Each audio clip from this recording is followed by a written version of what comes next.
Years ago, I visited the Warner Brothers studio lot in California, and I had a chance to see a number of famous sets that were used in television shows like Gilmore Girls and The Big Bang Theory and Friends.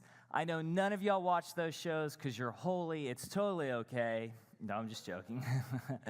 And it was interesting to see where all of these famous television shows that we know and love were filmed. And it's funny because whenever you have a show or a movie that you like, sometimes it's tempting to just want to step into that world.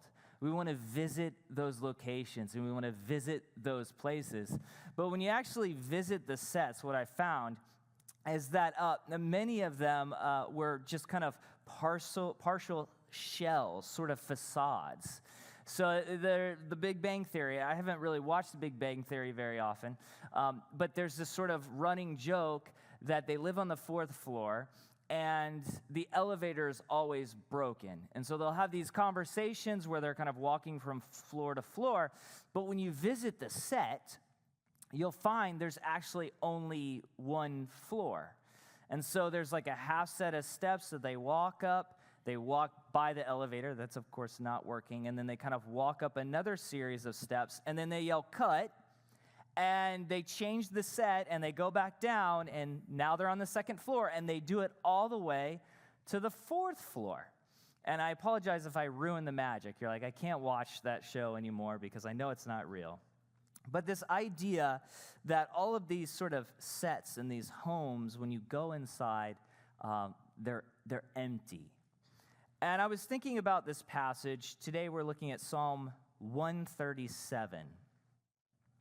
And it made me think about prayer because this passage is about prayer. And I think sometimes, if we're not careful, our prayers can be like those production sets.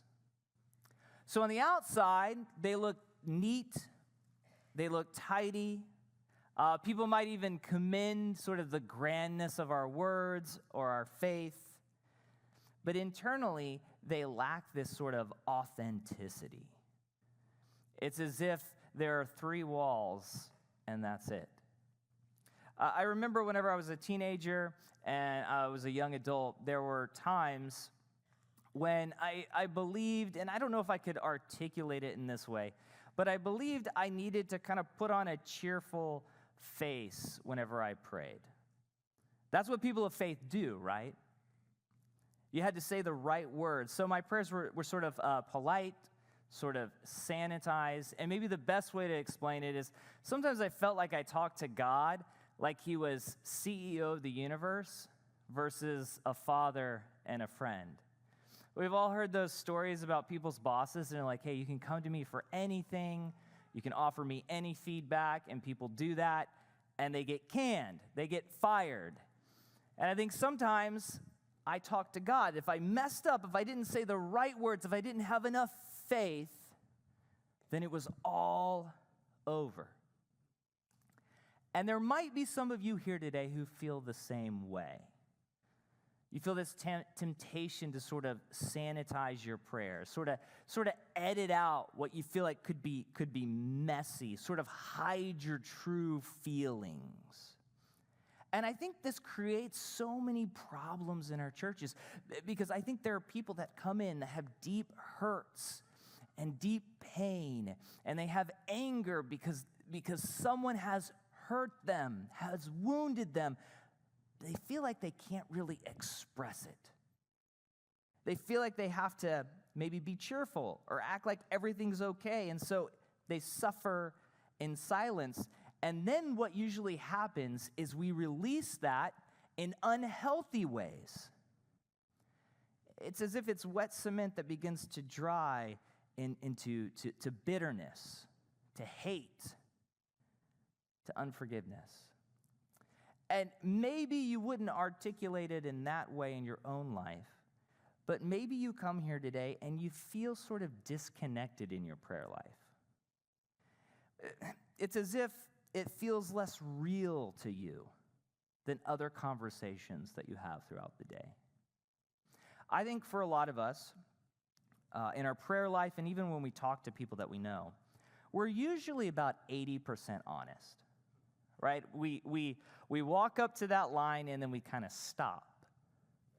But it's that 20% that doesn't get said in our relationship with others, but also in our relationship with God, that needs to be said. Do you feel like your prayers are sort of 80% honest? You sort of get to that point and you feel like you have to stop. Today, we're actually going to look at a psalm that's really kind of anything but sanitized, anything but a facade. It contains some of the most brutally honest language in the entire Bible. And the last verse in this psalm is one of the most uncomfortable verses in the entire Bible. So if you have your Bibles, turn to Psalm 137, verse 1. Psalm 137, verse 1. Let me give you some backdrop. Okay, so not long before this psalm is composed, the nation of Judah is laid siege. Jerusalem is laid siege by the Babylonians. They are the war machine of that era. There is starvation that's happening in the city. Eventually, the Babylonians, they breach the walls, and they begin slaughtering the people. And it's said that they're killing men, women, children. They destroy the temple in Jerusalem, that cherished place of worship where God's presence dwelt among the people. Then they take the king from Judea and they bring his sons before him and they kill his sons and then they gouge out his eyes. So the last thing that he sees is his sons perishing. If you think about all the brutality of the ancient world, it happens here in Jerusalem. And then they take many of the survivors and they exile them to Babylon. And it's here in Babylon that this passage takes place. It says this in verse 1. So Psalm 137, verse 1. By the rivers of Babylon, there we sat down and wept when we remembered Zion. Upon the willows in the midst of it, we hung our harps. For there our captors demanded of us songs, and our tempters jubilation, saying, sing for us one of those songs of Zion. How can we sing the Lord's song in a foreign land? If I forget you, Jerusalem, may my right hand forget its skill. May my tongue cling to the roof of my mouth if I do not remember you, if I do not exalt Jerusalem above my chief joy. Remember, Lord, against the sons of Eden, the day of Jerusalem, those who said, lay it bare to its foundation. Daughter of Babylon, you devastated one, blessed will be the one who repays you with the retribution for which you've repaid us. And then here is one of the most raw, devastating verses in all the Bible. It says, blessed will be the one who seizes and dashes your children against the rock. Okay, Hobby Lobby, they're not going to frame that and sell it in their stores, are they? It's not going to be live, laugh, love, Psalm 137:9. It's not going to happen. But if we believe that the Bible's inspired and it's useful for training us to obey God's commands, then this must mean something. And so today we're going to dig in and figure out what exactly does this mean and how does this apply to us today. So you're going through a series on the Psalms. Psalm 137 is what we would call an imprecatory psalm. And there are a number of these throughout the book. So imprecatory psalm. This is what that is. It's really a fancy word for a prayer asking God to judge one's enemies. And this is often in very kind of violent, intense language. They give voice to the human longing for justice in the face of real evil. They're raw prayers that refuse to pretend evil doesn't deserve to be judged. These are very intense prayers to God. God, evil has come. I've been broken. Please take care of it. God, please judge evil. And what's interesting is these types of psalms have inspired poems and music for generations. I think maybe one of the best known modern imprecatory style songs is from Johnny Cash. Towards the end of his life, he recorded a song. He didn't write the song, but he made it popular. He recorded a song called God's Gonna Cut You Down. And if you're a Houston Astros fan, the former closer, Ryan Presley, he used to walk on the field to this song. It's about judgment, but we use it in car commercials. It's really fascinating. It says this: you can run on for a long time, sooner or later God will cut you down. Go tell that long-tongued liar, go tell that midnight rider, tell the rambler, the gambler, the backbiter, tell him that God's gonna cut him down. What is Johnny Cash saying? He's saying evil is real and you can fool people for so long, but eventually justice will be done. Time for the wicked will run out. In that same sense, the imprecatory psalms say, God, will you take care of evil in the world? And that's what's happening here. They're broken. They're humiliated. And at the beginning of the psalm, they actually gather along the rivers of Babylon. And here's what's sort of fascinating about this passage, is at this point, life would have been pretty comfortable for the exiles. They were situated along the Tigris and the Euphrates River. There's a sort of extensive canal system in Babylon, so it's very easy to grow crops. They could have made a living, and yet they gather by these rivers because they have no place to worship. And so here they are, essentially holding the worship services of their day. The temple is gone. They are exiled from Jerusalem. They probably read the Torah and they sing songs. They're probably singing what we have in the book of Psalms. And yet their hearts are broken. And they just can't do it. It says they take their instruments and they put them on the tree. They said, how can we sing God's song in a foreign land? They probably would have also gathered at the river because it was a place of ritual cleansing. This is where they could follow the laws of Moses, but yet they still felt unclean inside. And to make matters worse, what did the Babylonians do? They said, hey, sing us those songs. They mocked them, they jeered them, but they didn't just make fun of them.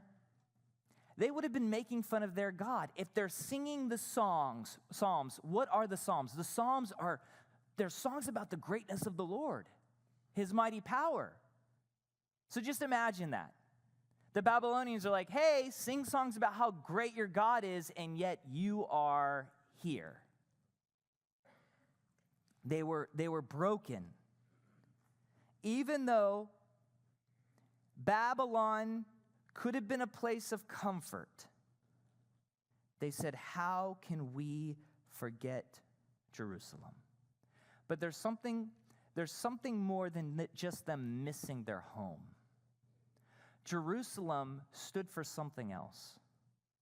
It stood for God's covenant. That's where the presence of God dwelt. One commentator said this: Jerusalem here is symbolic of Yahweh's gracious covenant with Israel and all the blessings and obligations included in the covenant. To forget Jerusalem is to renounce that relationship. And they said, we can't do it. It's not just about comfort. It's not just about our land. It's about our God. They weren't just in physical exile, but spiritual exile as well. And so they said, if I forget Jerusalem, may I not be able to speak? Might my hand not be able to function? Nothing is worth it if I don't have Jerusalem, if I don't have the presence of God. They're weeping, they're full of sorrow, and then they remember how they got there. They remember what happened when Jerusalem was destroyed. And first, they mention a group of people called the Edomites. There's this long sort of rivalry, almost a brotherly rivalry, between the Jewish people, the Israelites, and the Edomites. Essentially, the Israelites are the descendants of Jacob, and the Edomites are descendants of Esau. And the rivalry we see in the book of Genesis just continued for generations. And when Jerusalem fell, it's not as if the Edomites just watched.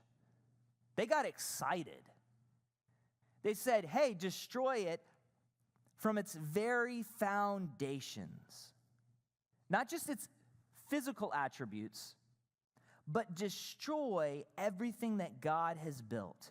His chosen people, his covenant, his witness on earth. Edom wanted all of it destroyed. But we also learn in the book of Obadiah, something else happened. When the Judeans were trying to escape, the Edomites actually blocked them and handed them over to the Babylonians. They cut off their escape route. It was betrayal at its worst. And so they remembered the Edomites and all that they had committed against them. And then they go scorched earth on Babylon. And that's where we get to this really sort of strange and even unsettling final verse.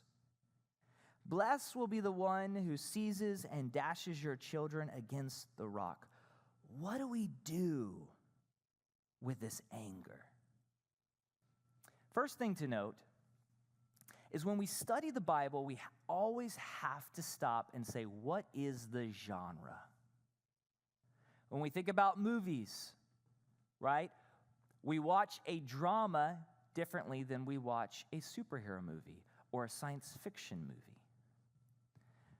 The Psalms are a part of the poetic works of the Old Testament. And so we can sort of expect this sort of extravagant and passionate language, much like we saw in the words of Johnny Cash.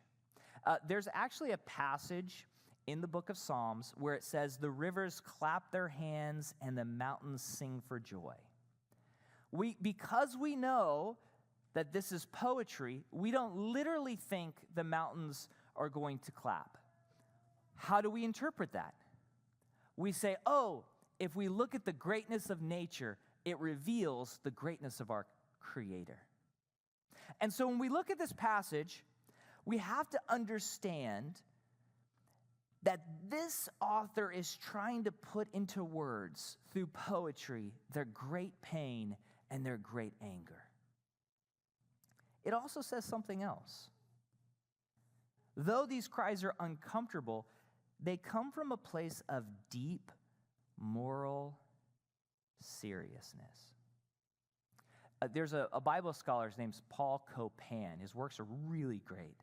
And he talks about this passage, and he makes this really interesting point. He says, outrage in the face of terrible injustice is understandable, even necessary. If someone were to attack or hurt our family, we would get angry. Why? Because it shows that we take evil seriously. These imprecatory psalms are provoked by the horror of sin. And I love that the Bible takes this seriously. Because when we are hurt and when we are broken, God doesn't just say, well, you have to get over it. God says, yes, wickedness is real. This is hateful to me. The psalm takes all of that pain seriously. And then we have to look at some of the words that are used. It says, throw them against the rock.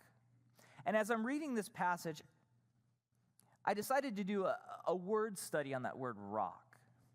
You might have a different translation than mine, and your translation might say rocks. But if you look at the Hebrew word, it's singular, rock. Some translators say, well, we think they're thinking about a series of rocks, so we think that's the best interpretation. But others, and I tend to agree with them, they say it should be singular. And they point out something really interesting.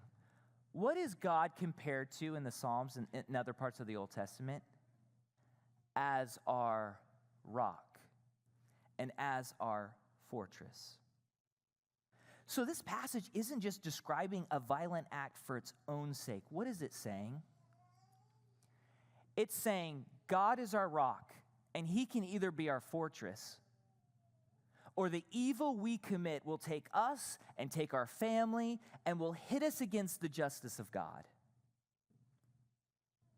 This is not just being vindictive. This is them saying vindication will come. So what do we do with this passage? That's a lot of information. How do we apply it to our life? I had a friend, and he was a youth pastor probably about 25 years ago. And he used to tell this story about a young woman in his youth group. And he said she was, wore dark clothes, dyed her hair black, dark eyeliner, black fingernail polish. Back in the day, we would say, oh, that person's maybe emo or goth. Some of you here, you look very professional, but you can relate to this young woman, right? If we played Under Oath, you'd probably start a mosh pit or something right here in the front. You said it wasn't a phase. It was a phase. It's okay. And he said she sometimes struggled with the fact that she had to feel like she had to have it all together at church. She struggled with doubts. And so one day, she comes to him with this verse, and she says, what do we do? It's so violent. How can we trust the Bible when it says this? What could it possibly teach us? And my friend thought about it for a little while, and he said, you know what it teaches us? It teaches us we can be honest with God in our prayers. It doesn't scare him. We can bring our anger, our pain, our grief to God, and he listens. We don't have to be 80% honest with God. The Bible scholar Walter Brueggemann says this: it is an act of profound faith to entrust one's most precious hatreds to God, knowing they will be taken seriously. There are two ways that we often deal with our anger. The first one is to suppress it, not talk about it. That's me, right? You're like, oh, if I don't acknowledge it, it'll go away. And I think for maybe men, this is something we struggle with more than anybody else, right? I know sometimes my friends, they'll be going through something. I'm like, frankly, that's just none of my business. I'll just kind of let it go, right? We can suppress it. What usually happens? It always comes out, maybe just in ways we don't expect it. And the way we treat our children, and the way we treat the people who hurt us. I've known people, maybe you know people, who've been hurt deeply. And rather than open up that wound so that it might be healed, they try to squash it down. And you know what anger does? Anger can actually change our spiritual and mental DNA. And we've known people, they've changed. We can suppress our anger, our pain. And then also we can express our pain in unhealthy ways. So what is this? We gossip. We take it out on other people. Oftentimes, when we are hurting other people, it's a result of the anger within us that hasn't been resolved. But this passage tells us something else. that we can express that in a healthy way to others and to God. And what's fascinating is in the last 50 years, psychology has now begun to understand what Psalm 137 already teaches us. Studies have found that honestly expressing our pain, anger, and grief isn't just cathartic, it's healthy and necessary.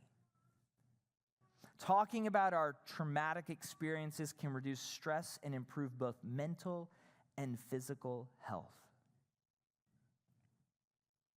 The author of Psalm 137 knew something, that rather than letting anger fester or expressing it in sinful ways, to bring it to God and to bring it to their community.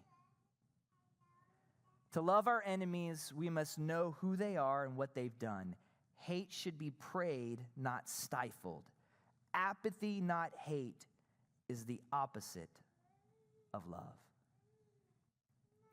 Years ago, there was a friend who hurt me, and it was one of those situations where you don't get an apology, right? There's no mending of the relationship. And if you would have asked me shortly after that pain, if I had moved on, I would say, oh yeah, absolutely, of course. But I did something that I'm not proud of, but I think we all do from time to time. When people have hurt us, what do we get excited to hear about things that didn't go well in their life, right? We look for the tea. When someone else has a story about them, we're like, yes, I need it. And that was me.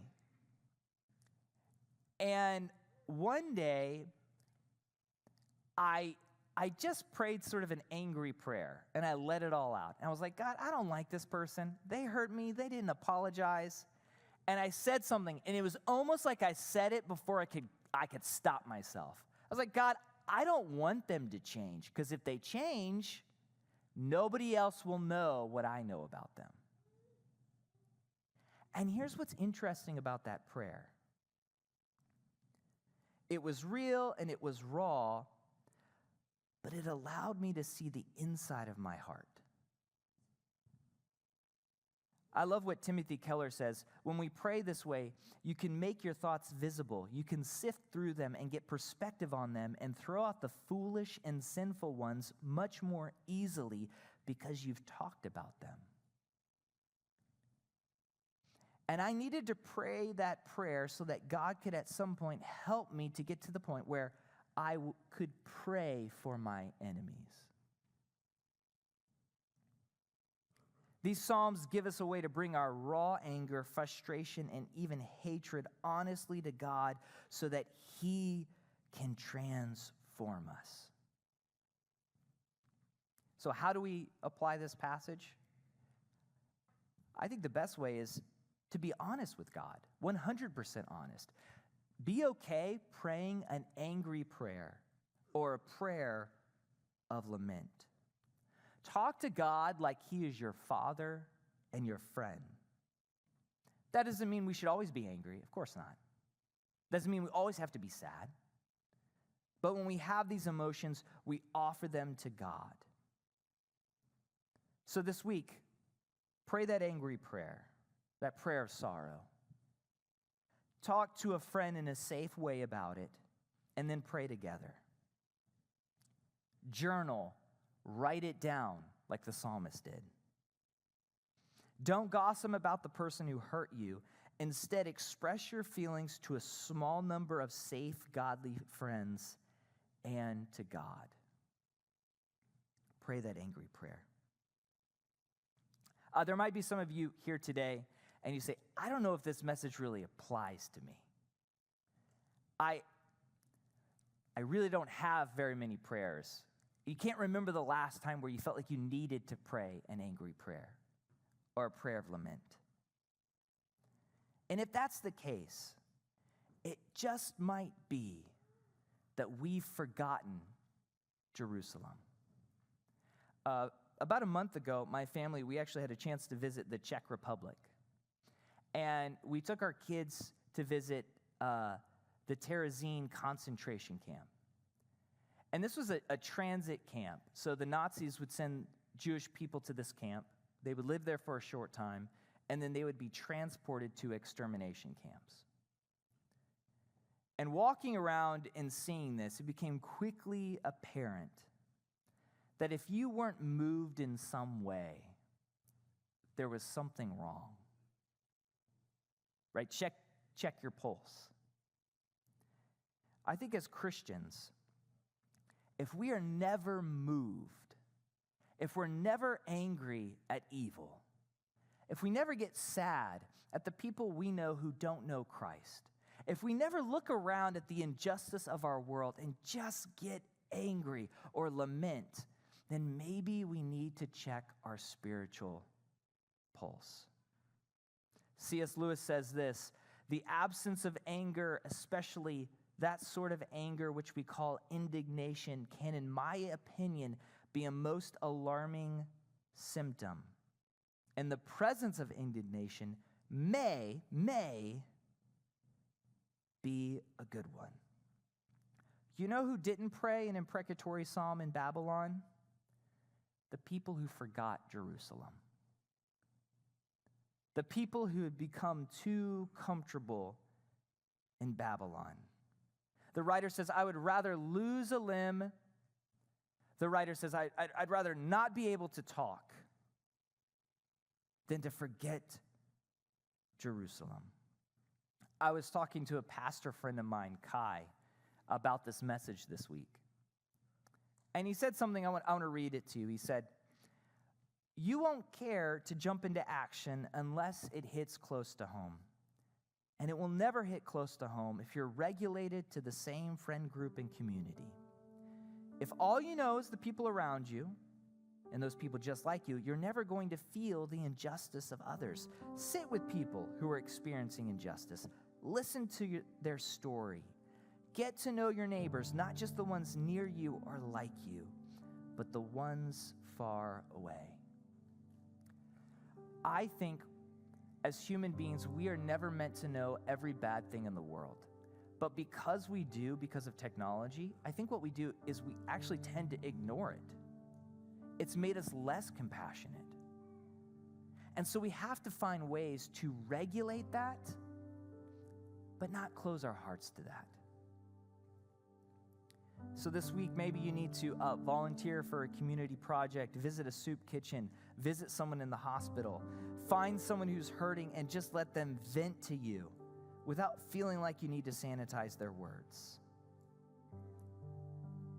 We can be honest to God with our prayers, and we should have those prayers as Christians from time to time. Not only do we see this in the Psalms, we also see this in the life of Jesus. Jesus gives us one of the most gut-wrenching, honest prayers in the entire Bible. The night before Jesus died, he knows what's coming. Okay, it's not a surprise to him. He knows his path leads to the cross. And so he goes to this garden to pray, and he says, my soul is overwhelmed with sorrow to the point of death. And then notice this, he knows what's coming, but what does he say? He prays and says, Father, if it is possible, let this cup pass from me, yet not as I will, but as you will. I think that if most Christians didn't know that passage, and we were given it and said, hey, write down what you think Jesus prayed, most of us would say Jesus said something like, God, I'm going to do this. I'm going to be brave. I know what I'm here for. What does Jesus say? He offers an honest, raw prayer. He chose to go to the cross and to suffer for us.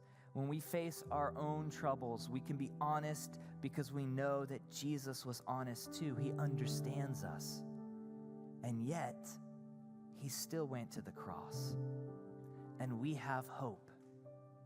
We have that hope. The individuals in this passage, they said, we need to remember Jerusalem.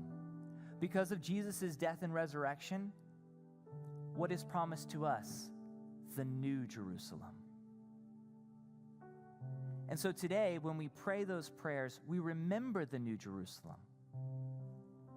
Because we say, this world is not as it should be. This is not the norm. Babylon is not the norm. That is. That should cause us to become sorrowful, angry at times, but it should also push us to take up our cross just like Jesus. We don't get too comfortable here. If we forget the New Jerusalem, may everything else fade away. You can be honest to God with your prayers. Let's pray today.